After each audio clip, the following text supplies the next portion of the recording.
火灾发生容易产生对人体健康有害空气污染物，尤其当地点发生伫咧工厂时，影响更加严重。台南市环保局伫全市各区域布建了1400个微型监测器，除了会当达到灾害预警的作用，嘛会当将空品相关消息以上紧的速度传达给民众，提醒做好自我防护。环境保护局现在目前在台南市设了1400颗的微型感测器。那其实我们当初设的时候是以工业污染来源，在工业区，那我们后来一直在布设，包含在行政区也可以观测空气品质。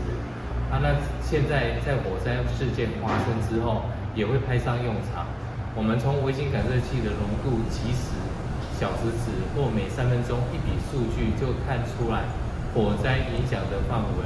我们会截取这些资料，立即在我们台南市环保局的网站或脸书来发布影响的范围。那目前应用的范围还蛮多的，还蛮广的，还蛮及时的。让民众知道现在影响的范围，让他们及时可以做一些应变。台南市环保局自109年开始，陆续布建空品微型监测器。若是有火灾发生时，会当立即透过数据分析，掌握火灾悬浮微粒等空气污染浓度趋势以及受到影响范围等。环保局也提醒民众，在知影空品警示消息时，应该尽可能关闭门窗，等待空气不良的状况解除，才外出活动。环保局也欢迎市民大众下载台南环保通 App， 随时掌握空气品质。